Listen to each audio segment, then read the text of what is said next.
ilmu, tambahkanlah ilmu yang bermanfaat untukku. Berilah aku pemahaman ilmu yang agama misalnya. Atau ya Allah, dengan amal soleh yang telah aku lakukan berupa hadir dalam majelis ilmu, angkatlah segala musibah yang menimpa negara kami. Itu namanya apa? Tawassul bil a'malis sholihah. Atau misalnya kamu membaca Al-Quran, setelah kamu membaca Al-Quran, setelah itu kamu berdoa, ya Allah, dengan Al-Quran, dengan amal soleh yang telah aku baca berupa membaca Al-Quran, maka berilah aku rizki yang banyak dan barokah. Ini namanya apa? Tawassul bil a'malis sholihah. Atau kamu bersedekah kepada Allah, salamullah alal hadi rasulillah. Assalamualaikum warahmatullahi wabarakatuh.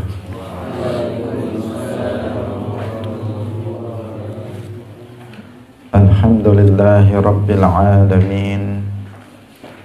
Wassalatu wassalamu ala sayyidina wa maulana Muhammadin wa ala alihi wa ashabihi tayyibin at-tahirin. Allahumma la sahla illa ma ja'altahu sahla wa anta taj'alul hazna idza syi'ta sahla. Allahumma arzuqna al-ikhlasa fi niyyati wal qawli wal amal. Wa ba'du. Ila nabiyil mustafa sallallahu alaihi wasallam wa ikhwanihi minal anbiya'i wal mursalin wa syuhada'i was salihin, khususan ila sultanil awliya Syekh Abdul Qadir Al-Jilani wa Syekh Ahmad Ar-Rifai wa Syekh Baha'iddin Naqsyabandi wa Syekh Abdullah Al-Haruri wa ila arwahi muassisi jam'iyyati Nahdlatul Ulama Syekh Muhammad Hashim Ash'ari wa Syekh Bisri Sansuri wa Syekh Abdul Wahab Hasbuwah wa ila arwahi jami'i ahli al-qubur minal muslimin wal muslimat wal mu'minin wal mu'minat min masyariqil ardi ila magharibiha, khususan ila arwahi abaina wa ummahatina wa ajdadina wa jaddatina wa masyayikhina wa masyayikhi masyayikhina. Al-Fatihah. A'udzu billahi minasy syaithanir rajim. Bismillahirrahmanirrahim. Alhamdulillahi rabbil alamin. Ar-Rahmanir Rahim. Maliki yaumiddin. Iyyaka na'budu wa iyyaka nasta'in. Ihdinas siratal mustaqim. Siratal ladzina an'amta 'alaihim ghairil maghdubi 'alaihim waladdallin. Amin. Hadirin hadirat kaum muslimin muslimat, pemirsa Madu TV rahimakumullah. Alhamdulillah, pagi hari ini Allah Subhanahu wa ta'ala melimpahkan nikmat-nikmatnya, rahmatnya kepada kita semuanya, sehingga kita bisa kembali berkumpul dalam majelis Ilmuddin, majelis pengajian tafsir ayat-ayat akidah. Semoga Allah Subhanahu wa ta'ala memberikan pemahaman kepada kita terhadap ilmu-ilmu agama, sehingga kita bisa mendapatkan keselamatan fid dunia wal akhirah. Amin ya rabbal alamin. Salawat dan salam semoga tetap tercurahkan, terlimpahkan kepada Nabi Agung, makhluk yang paling mulia, yaitu Nabi Muhammad sallallahu alaihi wasallam, para sahabatnya, keluarganya, serta seluruh umat Islam yang mengikuti beliau ila yaumil qiyamah. Hadirin hadirat rahimakumullah. Mari kita memulai pengajian kita pagi hari ini dengan tidak lupa mengikhlaskan niat kita lillahi ta'ala. Pagi hari ini kita akan membahas penafsiran Al-Quran Surat Al-Ma'idah ayat 35, yaitu ayat yang berkaitan dengan masalah tawassul. Al-Quran Surat Al-Ma'idah ayat 35. Bismillahirrahmanirrahim. Ya ayyuhalladzina amanu taqullaha wabtaghu ilaihil wasilah wajahidu fi sabilihi la'allakum tuflihun. Ya ayyuhalladzina amanu taqullaha wabtaghu ilaihil wasilah wajahidu fi sabilihi la'allakum tuflihun. Ya ayyuhalladzina amanu, wahai orang-orang yang beriman, ittaqullah, bertakwalah kalian kepada Allah, wabtaghu ilaihil wasilah, dan carilah wasilah kepada Allah, wajahidu fi sabilihi, dan berjihadlah, berjuanglah kalian di jalan Allah, la'allakum tuflihun, agar kalian menjadi orang-orang yang beruntung. Hadirin rahimakumullah, ayat ini menjelaskan perintah kepada kita melakukan beberapa hal agar kita menjadi orang yang beruntung nanti di akhirat khususnya. Yaitu yang pertama, kita diperintahkan untuk bertakwa kepada Allah Subhanahu wa ta'ala. Bertakwa artinya kita diperintahkan untuk senantiasa menjalankan hal-hal yang diwajibkan oleh Allah Subhanahu wa ta'ala dan meninggalkan semua yang diharamkan oleh Allah Subhanahu wa ta'ala. Dan takwa ini merupakan derajat yang tinggi indallah. Seseorang yang mencapai derajat ini, derajat takwa, maka dia menjadi orang yang mulia, bahkan yang termulia. Allah Subhanahu wa ta'ala berfirman, inna akramakum indallahi atqakum. Sesungguhnya orang yang paling mulia di antara kalian adalah orang yang paling bertakwa di antara kalian. Yang paling mulia bukanlah orang yang paling luas ilmunya. Orang yang mulia, paling mulia itu bukan orang yang paling bagus nasabnya. Orang yang paling mulia itu bukan orang yang paling kaya dan paling banyak hartanya. Orang yang paling mulia bukan orang yang paling tampan atau paling cantik rupanya, tetapi orang yang paling mulia adalah orang yang paling bertakwa kepada Allah Subhanahu wa ta'ala. Meskipun dia orang biasa, nasabnya nasab orang biasa, bukan keturunan wali, bukan keturunan nabi, bukan keturunan pejabat, bukan keturunan kiai, tetapi dia orang biasa. Hanya saja dia memiliki ilmu yang cukup, ilmu fardhu ain dipelajari. Kemudian setelah itu dia menjalankan semua yang diwajibkan dan meninggalkan semua yang diharamkan, maka dia adalah orang yang termulia indallah. Dia orang yang paling mulia menurut Allah Subhanahu wa ta'ala.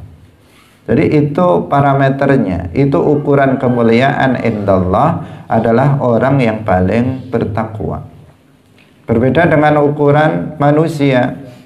Ukuran manusia ini sering melihat kepada jabatan, melihat kepada kedudukan, strata sosial, dan melihat kepada harta. Jika seseorang itu hartanya banyak, cenderung dimuliakan oleh sesama, cenderung dihormati. Jika seseorang itu miskin, cenderung diabaikan oleh orang lain. Ini indan nas, menurut manusia. Kemuliaan menurut manusia itu ukurannya adalah harta, ukurannya adalah jabatan. Ketika seseorang menjadi seorang presiden, menteri, misalnya gubernur, bupati, maka semua orang menghormatinya.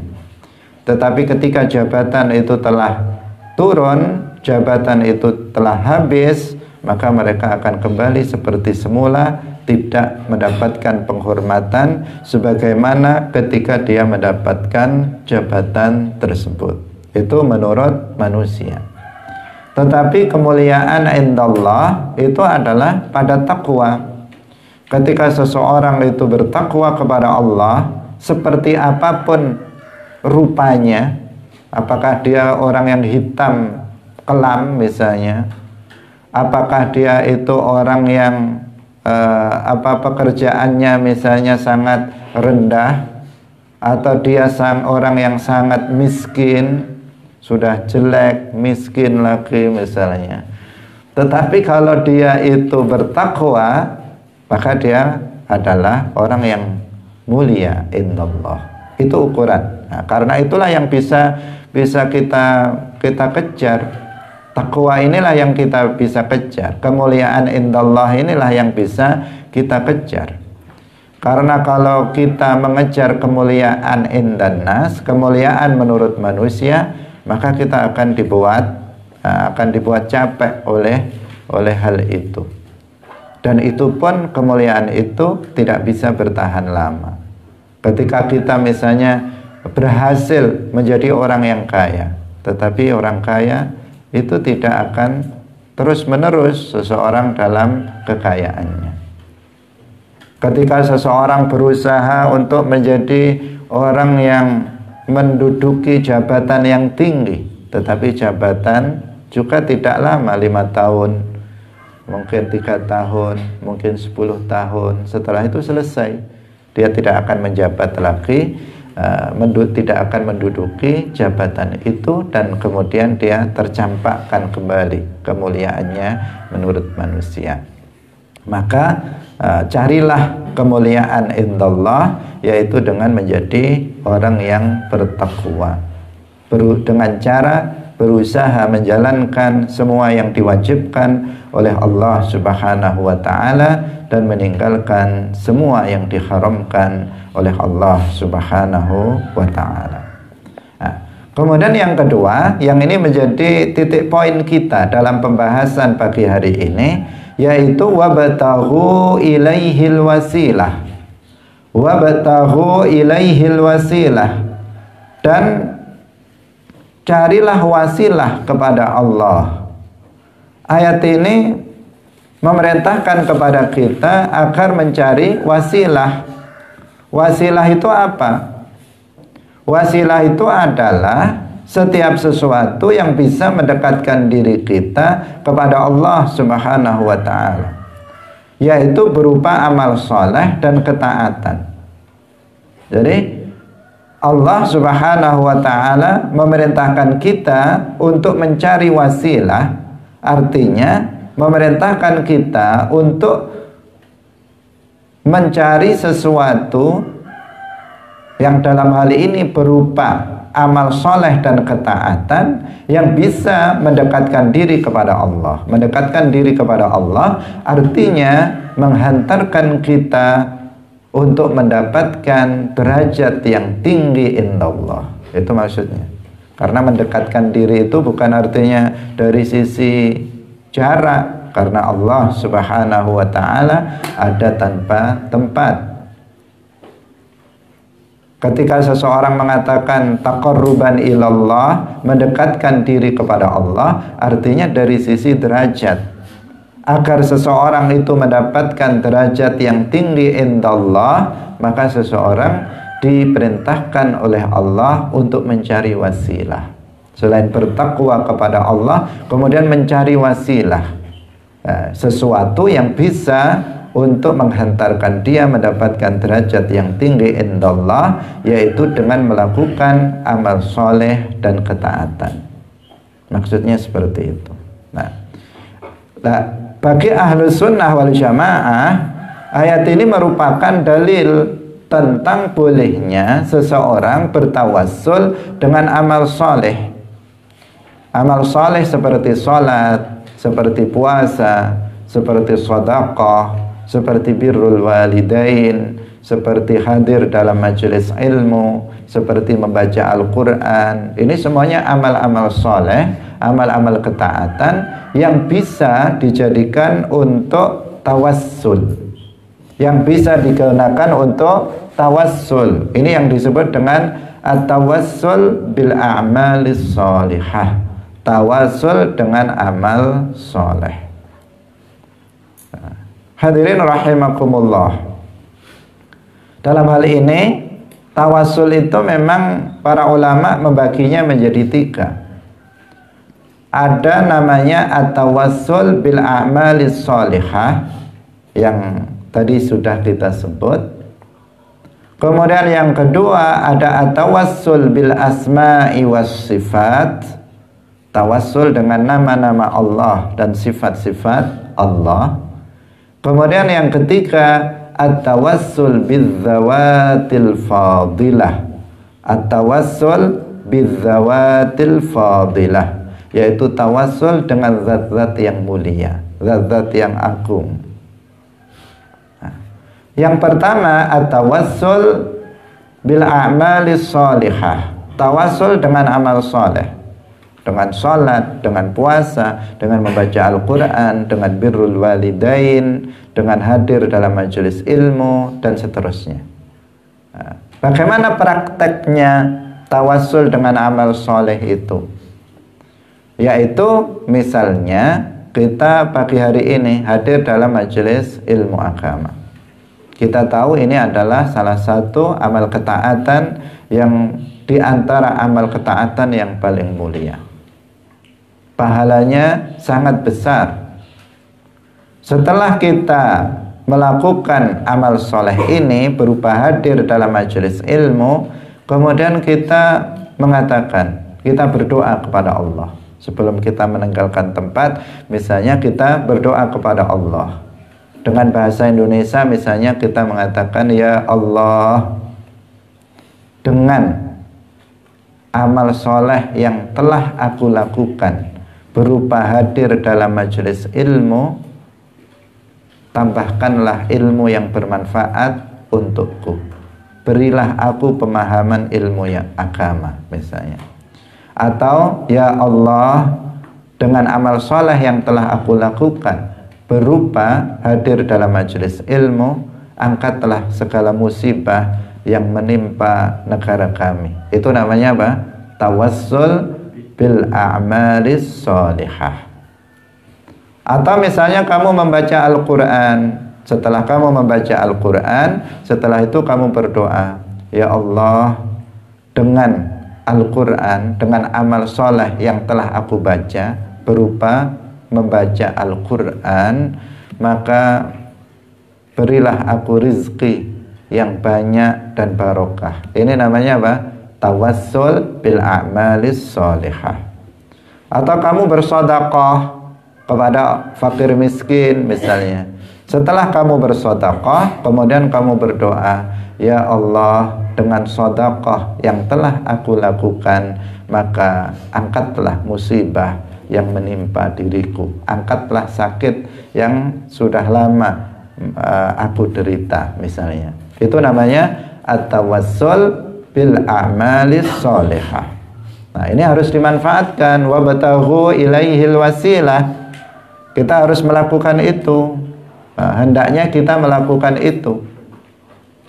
Kita melakukan beberapa amal soleh. Kalian para santri misalnya banyak melakukan amal soleh dalam sehari semalam. Misalnya hadir dalam majelis ilmu, itu yang utama. Maka setelah selesai berdoalah kepada Allah, meminta kelancaran rezeki untuk kedua orang tuanya, untuk meminta taufik untuk dirinya dan untuk keluarganya dan seterusnya. Nah, itu namanya tawassul bil a'malis sholihah. Hukumnya boleh, dan bahkan semua termasuk orang yang mengharamkan tawassul bizzawatil fadilah seperti kelompok Wahabi itu membolehkan tawassul dengan jenis ini. Jadi tawassul dengan jenis pertama ini termasuk Wahabi itu membolehkannya, karena memang ada dalam hadis yang diantaranya disebutkan dalam kitab Riyadhus Shalihin, itu disebutkan orang-orang, 3 orang yang berada di dalam gua yang guanya tertutup, itu mereka masing-masing bertawassul dengan amal soleh yang mereka lakukan, sehingga kemudian gua itu yang tertutup oleh batu itu bisa terbuka dengan kehendak Allah Subhanahu wa ta'ala. Di sini kemudian orang Wahabi mereka pun membolehkan at-tawassul bil a'malis sholihah. Kemudian yang kedua namanya adalah at-tawassul bil asma'i was sifat. At-tawassul bil asma'i was sifat, yaitu tawassul dengan nama-nama Allah dan sifat-sifat Allah. Nah, jenis tawassul yang kedua ini juga tidak diperselisihkan tentang kebolehannya. Semua mengatakan boleh, termasuk orang yang anti tawassul, yaitu kelompok Wahabi. Itu juga membolehkan tawassul dengan jenis yang kedua ini. Misalnya bagaimana tawassul dengan al-asma was sifat. Misalnya seseorang mengatakan, ya Allah, dengan namamu yang agung kabulkanlah segala hajat kami. Dengan namamu, bi asma'ikal a'zam, misalnya, ya Allah, dengan nama-nama kamu yang agung, maka iqdi hajatina, misalnya, kabulkanlah hajat-hajat kami. Nah, itu namanya at-tawassul bil asma was sifat. Nah, hadirin hadirat yang dirahmati oleh Allah Subhanahu wa ta'ala. Nah, yang ketiga, inilah tawassul yang diamalkan oleh umat Islam Ahlus Sunnah wal Jamaah mulai sejak zaman Nabi sampai sekarang, tetapi dipermasalahkan oleh kelompok Wahabi. Kelompok Wahabi menilai tawassul yang ketiga ini sebagai tawassul yang diharamkan, bahkan mengandung unsur syirik. Orang yang melakukannya menjadi musyrik. Ini menurut siapa? Orang Wahabi. Tetapi Ahlus Sunnah wal Jamaah, umat Islam Ahlus Sunnah wal Jamaah melakukannya. Setiap hari melakukannya, bahkan sebagian. Dan bahkan diajarkan oleh Nabi, diajarkan oleh para sahabat, dan diajarkan oleh para ulama salaf, dilakukan oleh para ulama salaf.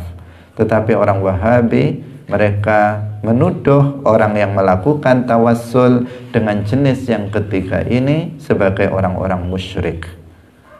Nah, sehingga solawat-solawat yang isinya itu berisi tawassul bin Nabi, tawassul dengan Nabi, ini dianggap sebagai tawassul syirik. Seperti sholawat nariyah, sholawat munjiyah, sholawat tibbul qulub, sholawat al-fatih, dan sebagainya, sholawat badar. Itu dianggap sebagai sholawat syirik oleh orang Wahabi, karena di dalamnya mengandung tawassul dengan Nabi. Dan tawassul dengan Nabi menurut mereka adalah tawassul yang syirik. Hadirin hadirat rahimakumullah. Nah, tentu ini sesuatu yang tidak benar. Kenapa? Ya karena terlalu banyak dalil yang menunjukkan bahwa tawassul dengan bizzawatil fadilah itu diperbolehkan. Tawassul bizzawat al-fadilah itu tawassul dengan zat yang mulia.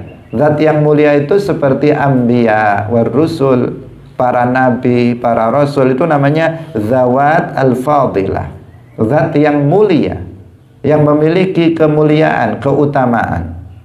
Seperti al-awliya, para wali, itu namanya az-zawat al-fadilah. Seperti al-ulama, al-amilun, para ulama yang mengamalkan ilmunya. As-salihun, orang-orang yang saleh, mereka adalah disebut sebagai az-zawat al-fadilah. Tawassul dengan para nabi, tawassul dengan para wali, tawassul dengan para salihin, itu hukumnya boleh menurut Ahlus Sunnah wal Jamaah, tetapi dianggap haram bahkan syirik oleh kelompok Wahabi. Hadirin hadirat rahimakumullah, maka di sini perlu kita perjelas tentang masalah ini agar syubhah sesuatu yang dilontarkan oleh kelompok Wahabi untuk mengaburkan tentang bolehnya tawassul ini bisa hilang. Yang pertama perlu kita jelaskan tentang definisi pengertian dari tawassul bizawatil fadilah. Apa makna tawassul dengan nabi? Apa makna tawassul dengan wali? Para ulama menjelaskan bahwa tawassul bizawatil fadilah artinya adalah talabu husuli manfa'atin awin difa'i madarratin minallah bidzikrismi nabiyyin awwaliyin ikraman lil mutawassal bihi atau lil mutawassal lahu atau lil mutawassal bihi, itu yang pas. Talabu husuli manfaatin artinya meminta untuk mendapatkan manfaat atau tertolaknya madarat. Meminta dari siapa? Minallah, meminta dari Allah. Bidzikrismi nabiyyin, dengan menyebut nama seorang nabi. Awwaliyin, atau dengan menyebut nama seorang wali. Tujuannya apa? Ikraman, untuk memuliakan lil mutawassal bihi, untuk orang yang dijadikan sebagai tawassul itu, yaitu nabi atau wali tersebut. Itu yang disebut dengan tawassul bizawatil fadilah. Saya ulangi lagi. Tawassul bizawatil fadilah artinya kita meminta kepada Allah, biar lebih jelas, meminta kepada Allah. Minta apa? Minta manfaat atau dijauhkan dari madarat. Ini namanya doa. Dalam doa itu kan kita meminta kepada Allah dari dua hal. Kalau kita tidak minta manfaat, ya kita minta dijauhkan dari madarat. Intinya doa itu kan seperti itu. Kalau kamu berdoa, maka doa kita pasti di antara dua itu. Kita mengatakan, ya Allah berikanlah aku rizki, ya Allah berikanlah aku ilmu, ya Allah berikanlah aku pemahaman terhadap ilmu agama, ya Allah berikanlah saya kelulusan, ya Allah berikanlah aku kesehatan. Itu namanya apa? Minta manfaat. Minta manfaat. Ya Allah, misalnya yang belum menikah, berikanlah aku jodoh yang soleh, solehah. Itu namanya apa? Meminta manfaat. Talabu husuli manfaah. Nah, ada kalanya orang berdoa itu meminta dijauhkan dari madarat. Ya Allah, angkatlah musibah yang menimpa negara kami. Ya Allah, angkatlah penyakit saya. Ya Allah, angkatlah kemiskinan saya ini. Ya Allah, bayarkanlah hutang-hutang kami misalnya. Jadi apa? Itu meminta agar madarat yang menimpa diri kita itu diangkat oleh Allah Subhanahu wa ta'ala. Itu doa. Jadi berarti tawasul itu berdoa kepada Allah, berdoa kepada Allah, meminta dari Allah manfaat dan dijauhkan dari madarat bizikrismi nabiyyin, dengan menyebut nama seorang nabi atau wali. Nah, ini yang membedakan antara tawassul, doa tawassul dengan doa biasa.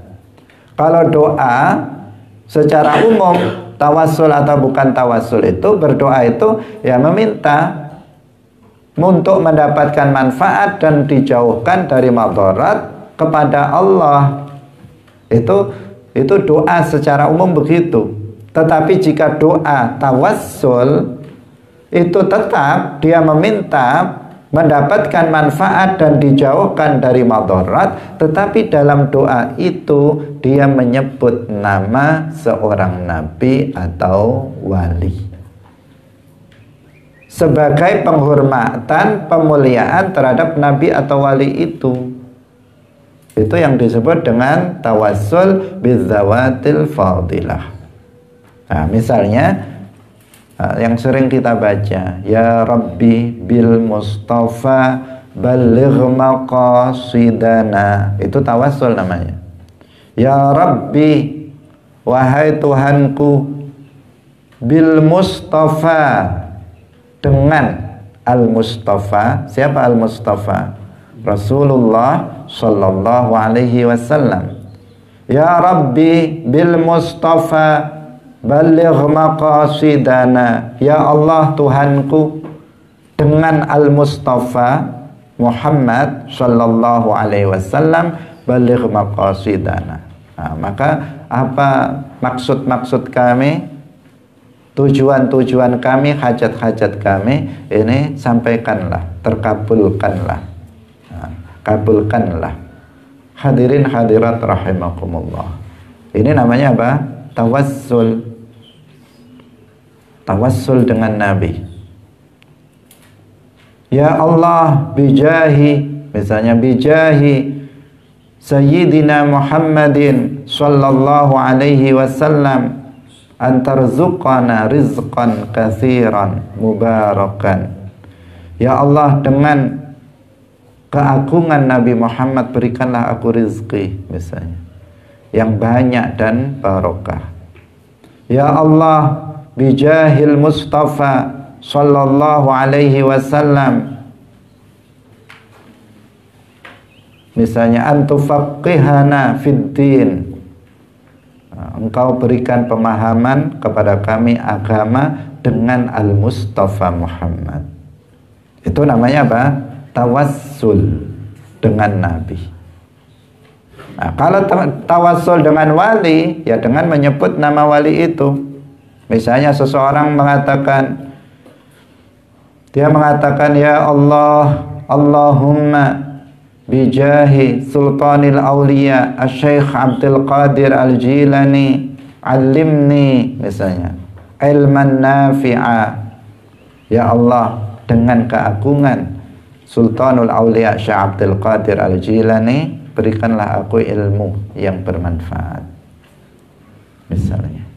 Atau seseorang misalnya mengatakan, ya Allah, bijahi Syekhina Abdullahil Harari rahimahullah, misalnya, faqihna fid din.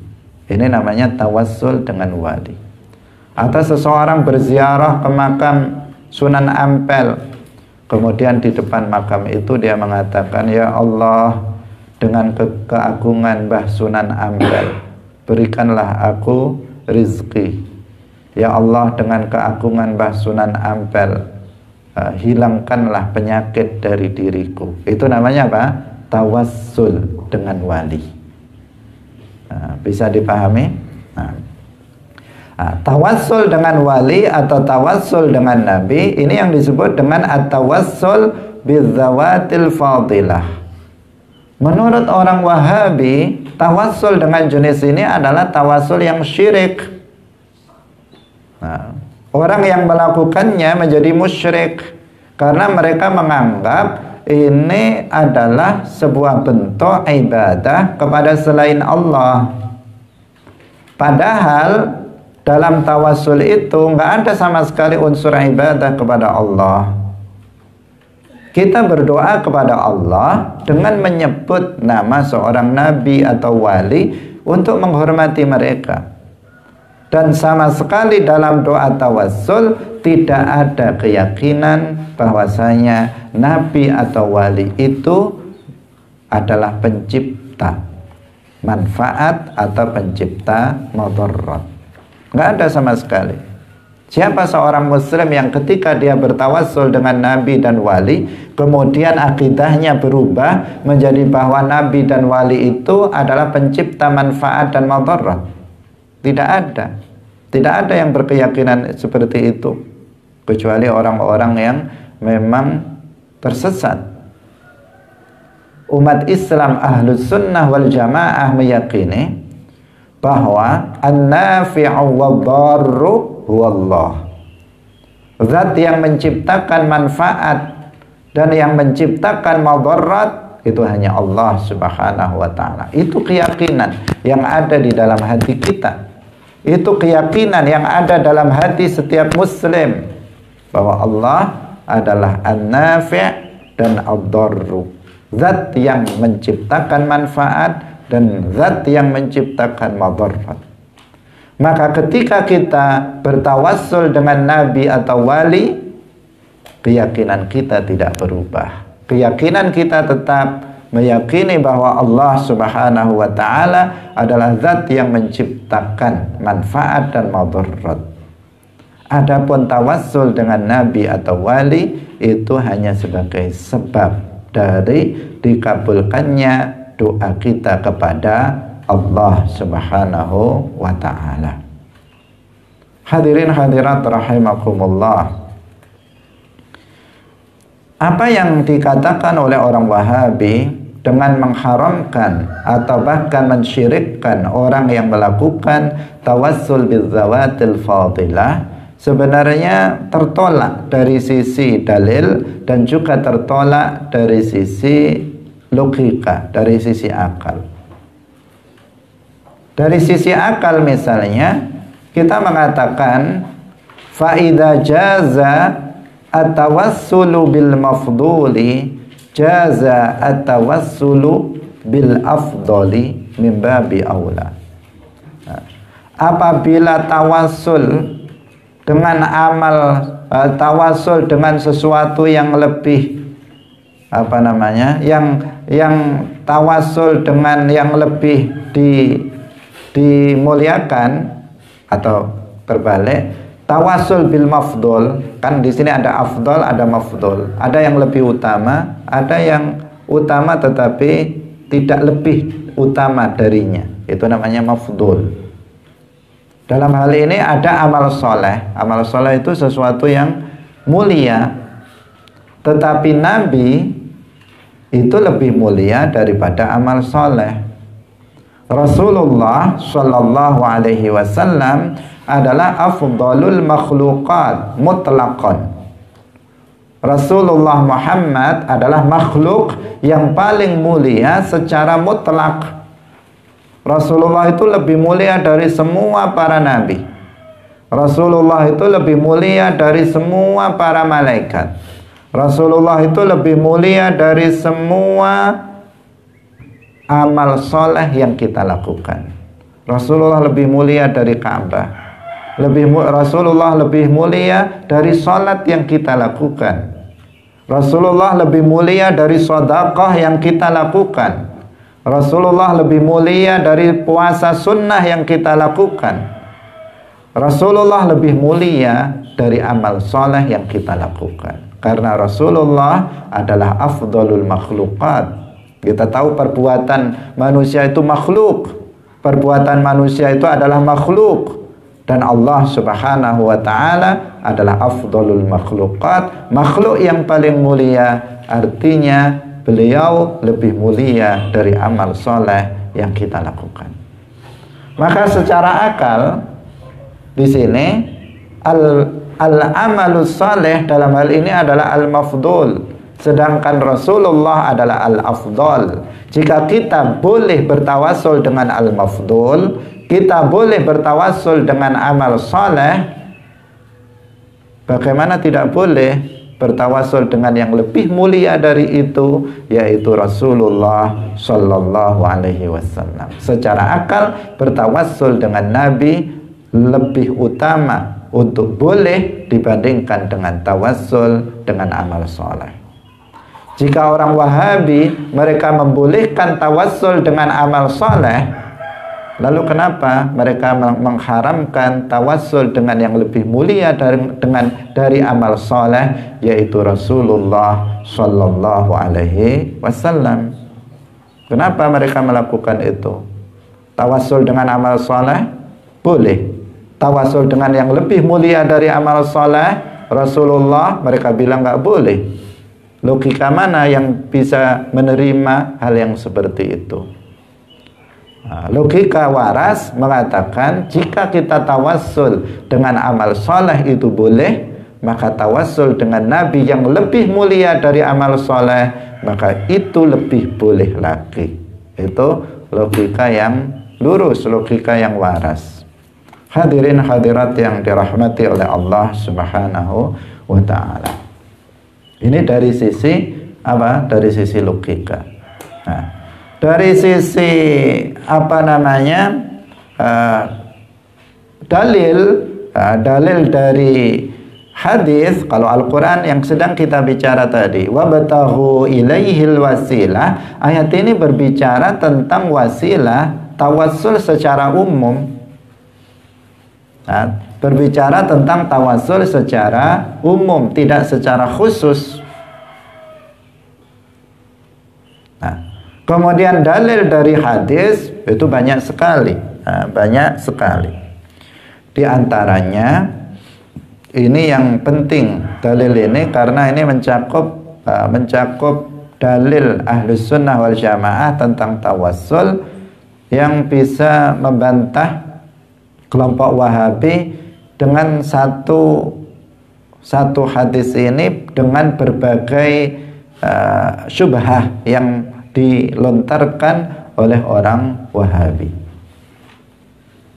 yaitu sebuah hadis yang diriwayatkan oleh Al-Imam At-Tabarani bahwasanya Rasulullah Shallallahu Alaihi Wasallam itu mengajarkan tawassul, doa tawassul kepada seorang sahabat yang buta. Suatu ketika di dalam majelis Rasulullah Shallallahu Alaihi Wasallam datang seorang yang buta. Sahabat buta ini dia mengatakan atau dia meminta kepada Rasulullah agar mendoakan beliau bisa melihat kembali. Tetapi Rasulullah Shallallahu Alaihi Wasallam kemudian bersabda kepadanya, in syi'ta sabarta wa in syi'ta da'utu laka. Jika kamu mau, kamu bersabarlah dengan kebutaan itu, bersabar atas musibah tersebut dengan sabar, menerima itu tanpa kemudian mengeluh dan protes kepada Allah. Wa in syi'ta da'utu laka. Jika kamu berkehendak, maka aku mendoakan kamu.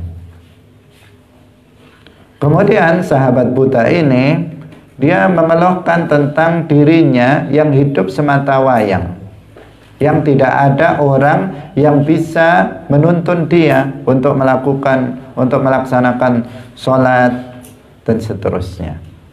Maka kemudian Rasulullah Shallallahu Alaihi Wasallam mengajarkan sebuah doa kepada dia.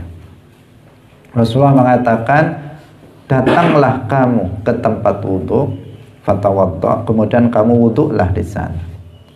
Fasalli raka'ataini, kemudian kamu salatlah 2 rakaat. Tsumma du'u, kemudian kamu berdoalah dengan doa ini.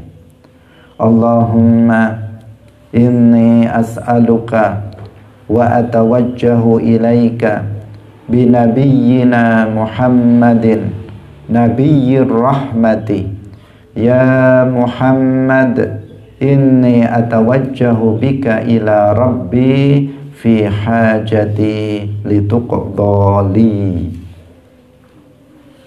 Kemudian sahabat buta ini melakukan apa yang diperintahkan oleh Nabi. Rasulullah tidak langsung mendoakannya, tetapi Rasulullah mengajarkan doa kepada sahabat buta ini. Maka sahabat buta ini kemudian dia pergi ke tempat wudhu, berwudhu. Setelah itu sahabat ini melakukan sholat sunnah 2 rakaat. Setelah dia melakukan sholat sunnah 2 rakaat, kemudian berdoa dengan doa yang diajarkan oleh Rasulullah. Beliau berdoa, Allahumma inni as'aluka wa atawajjahu ilaika binabiyyina Muhammadin nabiyyir rahmah ya Muhammad inni atawajjahu bika ila rabbi fi hajati lituqdali. Ini bisa kita amalkan nanti karena doa ini luar biasa. Allahumma inni as'aluka wa atawajjahu ilaika binabiyyina. Ini namanya tawassul. Ada lafaz apa? Binabiyyina. Ya Allah, sesungguhnya aku meminta kepadamu binabiyyina, dengan nabi kami. Diperjelas lagi, nabiyyir rahmah, yaitu nabi rahmah. Ya Muhammad, ditambah nida, memanggil Nabi dalam doa, ya Muhammad inni atawajjahu bika ila rabbi. Tawassul lagi, double lagi, di depan tawassul, di belakang tawassul. Fi hajati lituqdali. Hadirin hadirat rahimakumullah. Apa yang terjadi setelah itu? Sahabat buta ini kemudian sembuh dari kebutaannya. Seketika setelah berdoa dengan doa tawassul itu, sahabat buta ini kembali bisa melihat dan kemudian datang kembali ke majelis Rasulullah Shallallahu Alaihi Wasallam dalam keadaan sudah bisa melihat, dalam keadaan sudah bisa melihat kembali. Hadirin hadirat rahimakumullah. Doa tawassul ini sudah jelas-jelas diajarkan oleh Rasulullah Shallallahu Alaihi Wasallam. Maka apa yang akan dikatakan oleh orang Wahabi tentang hadis ini? Hadis yang diriwayatkan oleh Al-Imam At-Tabarani. Biasanya orang Wahabi akan mengatakan, ya, itu kan di hadapan Nabi. Kalau tawassul di hadapan Nabi, dengan tawassul dengan Nabi di hadapan Nabi, ya boleh, kata mereka. Kita jawab, tawassul ini tidak di hadapan Nabi. Bahkan dalam hadis itu disebutkan bahwa sahabat buta itu melakukannya di luar majelis, kemudian datang ke majelis dalam keadaan sudah melihat kembali. Jadi kalau dikatakan tawassulnya sahabat buta di hadapan Nabi, itu tidak benar, karena tawassulnya dilakukan di tempat yang lain. Kemudian orang Wahabi ngeles lagi, dia mengatakan, iya, tapi kan masih di zaman Nabi. Tapi kan masih di zaman Nabi. Sedangkan kamu tawassulnya setelah Nabi wafat. Kita katakan kepada mereka, nah, memang ketika itu Nabi masih hidup. Tetapi dalam hadis ini, perawi hadis ini namanya Utsman bin Hunayf.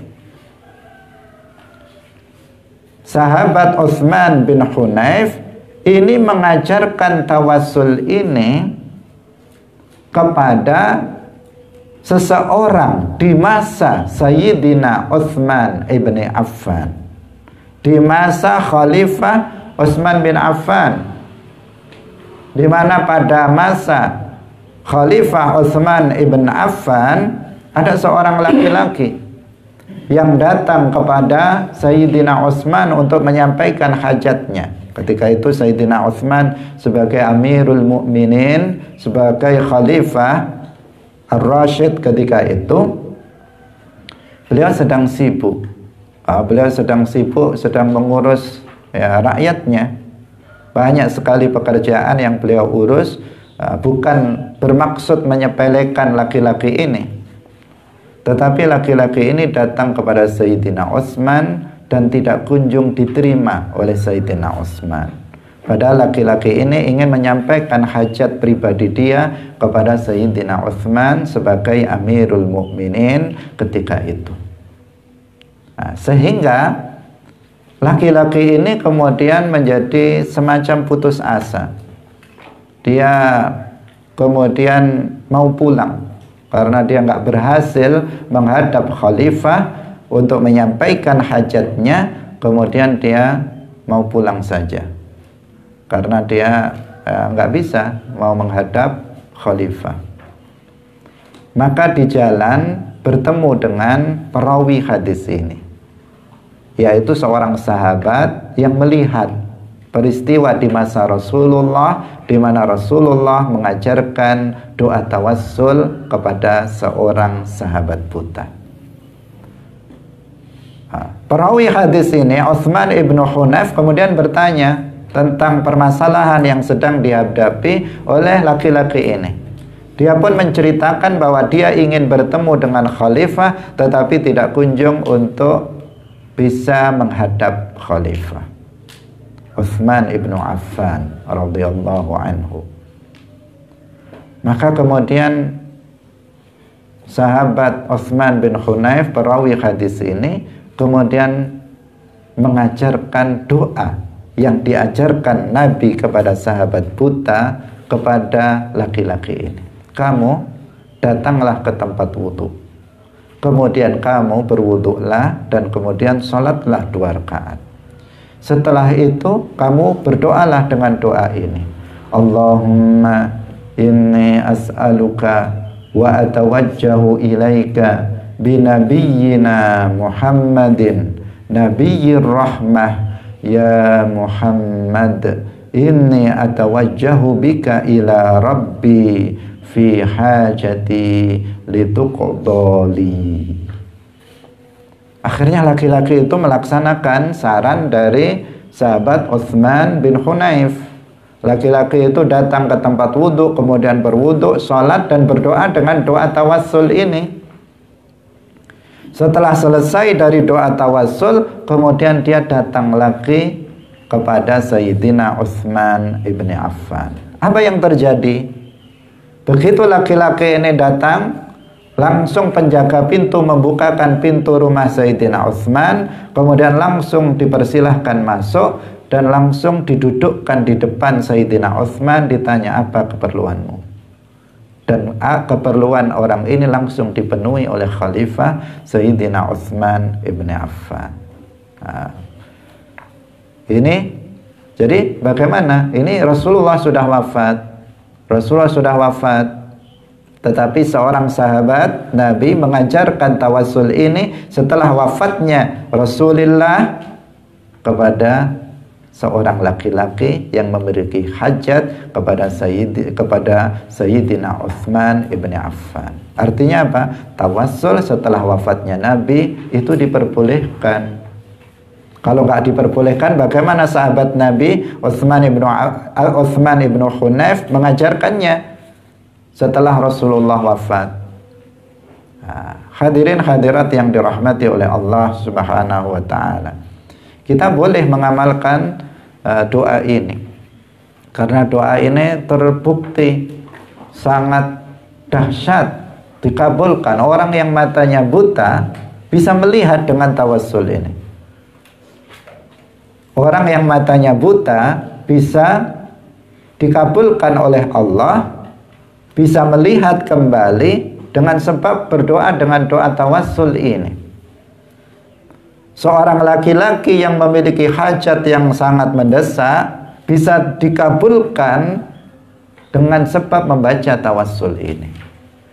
Maka jika kalian memiliki hajat, hajat dunia atau hajat akhirat, hajat agama dalam masalah agama, berdoalah dengan doa ini, doa tawassul ini. Allahumma inni as'aluka wa atawajjahu ilaika binabiyyina Muhammadin nabiyyir rahmah ya Muhammad inni atawajjahu bika ila rabbi fi hajati lituqdali. Ketika kamu mengatakan fi hajati, hadirkan dalam hati apa hajat kamu. Apa hajat kamu? Hadirkan dalam hati hajat kamu, kemudian lituqdali. Maka insya Allah hajat kita akan dikabulkan oleh Allah Subhanahu wa Ta'ala dengan doa tawassul ini. Silahkan diamalkan, karena ini diajarkan oleh Rasulullah Sallallahu Alaihi Wasallam secara langsung. Ini adalah doa yang ma'thur, yang ada warid dari Rasulullah Sallallahu Alaihi Wasallam. Maka layak dan seharusnya kita untuk mengamalkannya di saat kita misalnya memiliki hajat-hajat. Dan setiap kita pasti memiliki hajat, yang hajat itu tentu berbeda-beda di antara satu dengan yang lainnya.